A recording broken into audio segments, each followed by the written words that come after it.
आत्ता आपण 10 मिनिटाचं टायमिंग लावतोय. हां, तर टायमिंग लावलेलं आहे. 10 मिनिटाचं टायमिंग लावलेलं आहे. तर कंटिन्यू 10 मिनिटं आपण जॉगिंग करतोय. विठ्ठल सरांच्या बरोबर आपण जॉगिंग करतोय. तुम्ही तुमच्या घरात कुठंही असा तर 10 मिनिटं कंटिन्यू जॉगिंग करा.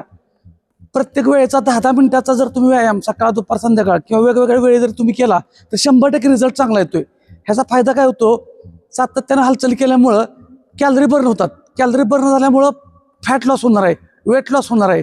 दुसरी गोष्ट, तुमच्या शरीरात बरेच चेंजेस होणार आहेत, जेणेकरून तुम्हाला रक्ताभिसरण संस्था चांगली होणार आहे, मेटाबॉलिक रेट चांगला राहणार आहे. त्याच्यामुळं कारण न सांगता सातत्यानं हालचाली करा, सातत्यानं. आणि रिझल्ट मागायची गरज नाही. तुम्ही फक्त सातत्य ठेवा, हालचालीतनी व्यायामातनी 100% रिझल्ट येतोय. 10 मिनिटात टायमिंग लावलं आहे. त्याच्याबरोबर मी व्यायामाची माहिती सांगतो, आहाराबद्दलची माहिती सांगतो. विठ्ठल सर पण रनिंग करतायत, दोन्ही पण. मी कॅमेरा पण बघतोय, त्याच्यामुळं तुम्ही कंटिन्यू व्यायाम करा. Very good, very good.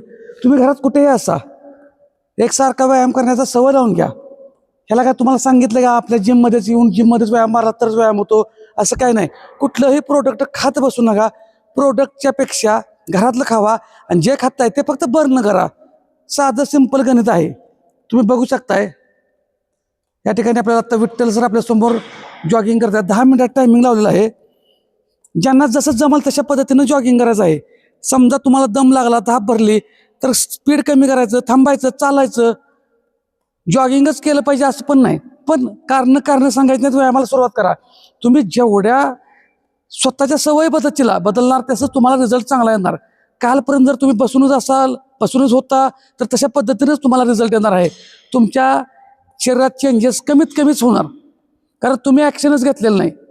त्याच्यामुळे लक्षात ठेवा, तुम्हाला जर रिझल्ट हवा असेल तर तुम्हाला सातत्य ठेवलं पाहिजे, हालचाली ठेवायला पाहिजेत. आणि आपल्याला घरचं खायचं, कुठले प्रोडक्ट खायची गरज नाही.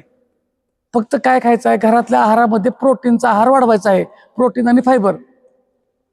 दिवसभरामध्ये अंदाजे 3 ते 3.5 लिटर पाणी प्यायचं आहे. तुम्ही जे काय करताय, जे काय खाताय त्याच्यावरून तुम्हाला वजन वाढणार आहे, कमी होणार आहे, तुमचं अवलंबून असणार आहे. आणि त्याच्यामध्ये हालचालींचा खूप महत्त्वाचा रोल आहे. त्यामुळे तुमच्या हालचाली ह्या दिवसभर सातत्याने व्हायलाच पाहिजेत. आता सरांचं 6 ते 7 किलो वजन कमी झालेलं आहे. त्यामुळे तुम्हीही वजन कमी करा असेल, पोट कमी करा असेल तर सातत्यानं व्यायाम करा. तुम्हाला रिझल्ट येतोय नाही येतोय किंवा वजन कमी होतोय नाही होतंय हे बघत बसू नका.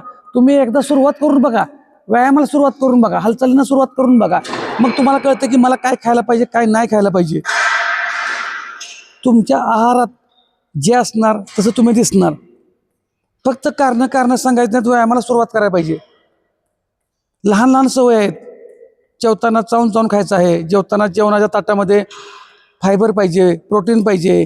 जे नॉनव्हेज खातात त्यांनी चिकन, मांस, अंडी, त्याच्यामध्ये उलटं काय करायचं नाही की रस्सा जास्त घ्यायचा नाही. आपल्याला पीसमध्ये प्रोटीन आहे, पीस जास्त घ्यायचे आहेत.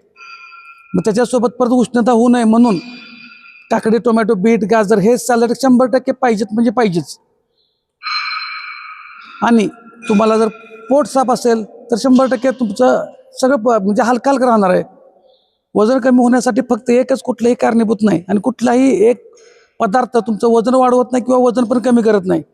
दिवसभरामध्ये आपण किती कॅलरीज खातोय, त्या कॅलरीज किती बर्न करतोय ह्याच्यावर अवलंबून राहणार आहे की आपण वजन कमी होणार आहे का वाढणार आहे ते. आणि त्यामध्ये जास्तीत जास्त 80% रोल असणार आहे आहारामध्ये, तो प्रोटीनचा.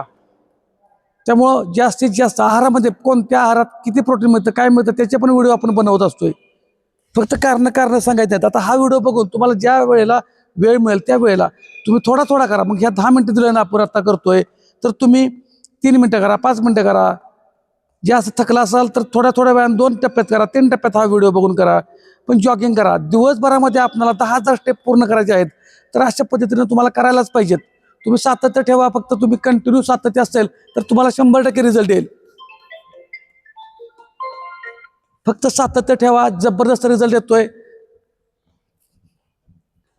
तुमच्या.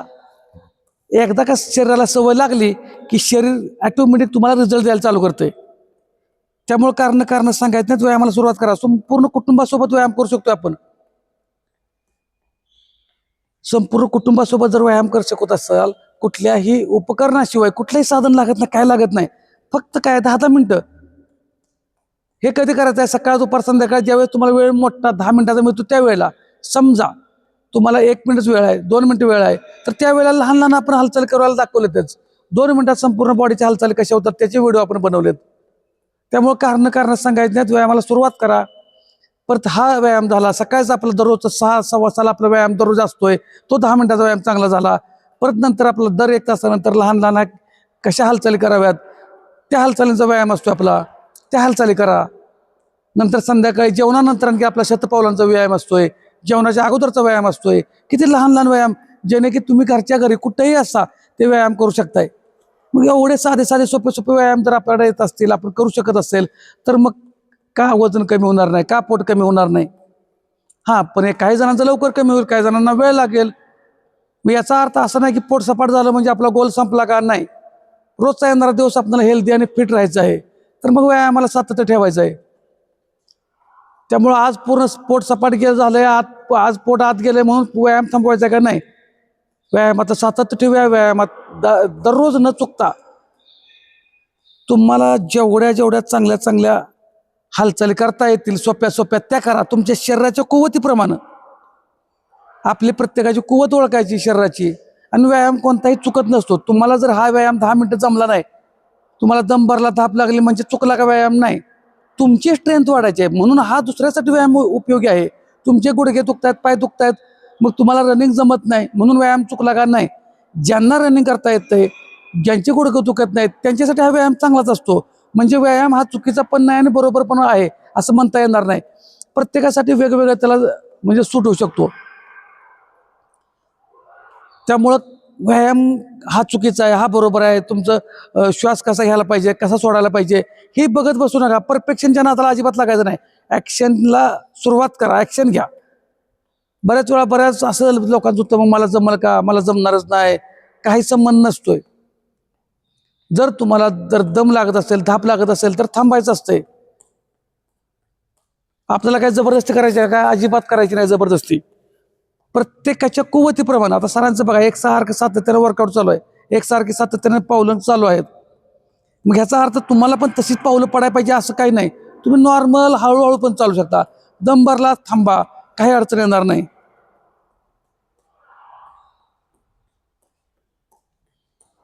लय भारी, लय भारी, लय भारी, व्हेरी गुड. शेवटची 2 मिनिटं 20 सेकंद राहिलेले आहेत. तर तुम्हालाही अशा पद्धतीने व्यायाम करायचा असेल, तर सातत्य ठेवायचं असेल तरच तुम्ही आमच्यासोबत फॉलो करा. फॉलो म्हणजे व्यायाम फॉलो करू नका, व्यायामाला सुरुवात करा. फक्त फुकटचा वेळ कुठं घालवत बसू नका. कारण आता बघताय, आपलं शरीर, आपलं वजन, आपलं पोट आपल्यालाच कमी करायचं आहे, तेही घरचं खाऊन. त्यामुळे कुठल्या प्रोडक्टच्या मागं न लागता व्यायामाच्या नादाला लागा. आणि एकदा का तुम्हाला व्यायामाची गोडी लागली, आवड चालू झाली, की मग तुम्हाला बाकी काही सांगायला लागत नाही. जर कोणाला दम लागत असेल, धाप लागत असेल तर थांबलं तरी चालतंय. शिस्तीत करा. शेवटचा 1 मिनिट 40 सेकंद राहिलेले आहेत. जबरदस्त, लय भारी. तर 10 मिनिटाचं टार्गेट तुम्ही पूर्ण करू शकत असताय. आणि ज्यांनी 10 मिनिटाचं टार्गेट पूर्ण केलं त्यांनी 100% कमेंटमध्ये टाका की 10 मिनिटाचं टार्गेट पूर्ण झालं. हे एकदम लहान लहान, जसं तुम्ही 1 तास, 1.5 तास, 2 तास सकाळचा व्यायाम करत असाल तर त्याला डिवाइड जर केलं, वेगवेगळ्या ॲक्टिव्हिटी केल्या, तर त्याचा सुद्धा इफेक्टच जबरदस्त मिळतोय. कारण बऱ्याच वेळा काय होतं, आपण सकाळी व्यायाम चांगला करतो आणि परत दिवसभर हालचाली कमीत कमी करतो. म्हणजे हिथं पण कुठेतरी चुकतंय. कारण आपल्याला परत दिवसभर एकसारखं बसलो तर फॅट एकाच ठिकाणी राहणार आहे, त्याची हालचाल होणार नाही, पोट तसं सुटणार आहे, वजन पण वाढणार आहे. मग त्यापेक्षा थोड्या थोड्या हालचाल करूया. शेवटचा 1 मिनिट राहिलेला आहे. लय भारी. ज्यांनी पूर्ण करत आलेलं आहे त्यांच्यासाठी 1 नंबर आहे. त्यांचं हार्दिक अभिनंदन आहे. कारण तुम्ही चांगली स्ट्रेंथ पार करत आहात. जे नवीन आहेत त्यांनी थोडं थोडं करायचं असते. Very good, very good. शेवटचे 45 सेकंद आहेत. लय भारी, लय भारी, लय भारी. 1 नंबर. जबरदस्त. Very good, very good, very good. लय भारी, जबरदस्त. शेवटचे 30 सेकंद आहेत. तर बघू शकता तुम्ही, विठ्ठल सरांनी आपल्याला कंटिन्यू 10 मिनिटं आपल्याला जॉगिंग केलेलं आहे. तर तुम्हीही तुमच्या कुटुंबासोबत व्यायाम करा, हेल्दी राहा, फिट राहा. आत्ता आपण सरांच्याकडून जिममध्ये असताना त्यांच्याकडून आपण वर्कआउट करून घेतला आणि तोच वर्कआउट आपण व्हिडिओमध्ये केला आणि तो व्हिडिओ आपण तुमच्यासाठी आपण अपलोड करत आहोत. शेवटची 8 सेकंद आहेत. Very good, very good, very good. लय भारी, लय भारी, लय भारी, लय भारी, लय भारी. Very good, very good, very good. आणि स्टॉप. व्हेरी गुड सर, लय भारी. तर 1 नंबर झालेला आहे. आता फक्त शेवटला पाठीमागे खेचा. हां, पाय खेचायचे आहेत. ज्यांना ज्यांना दम भरला असेल, धाप लागली असेल तर गुडघ्याच्या वरती पाय हात ठेवायचे आहेत आणि नाकाने श्वास घेऊन श्वास सोडायचा आहे. तर तुम्हाला अशा पद्धतीने व्यायाम करायचा आहे. दररोज व्यायाम करा, हेल्दी राहा, फिट राहा. व्यायामाला कारण सांगायचे नाहीत. ज्यांनी टार्गेट पूर्ण केलं त्यांनी कमेंटमध्ये टार्गेट पूर्ण केलं म्हणून टाका. धन्यवाद.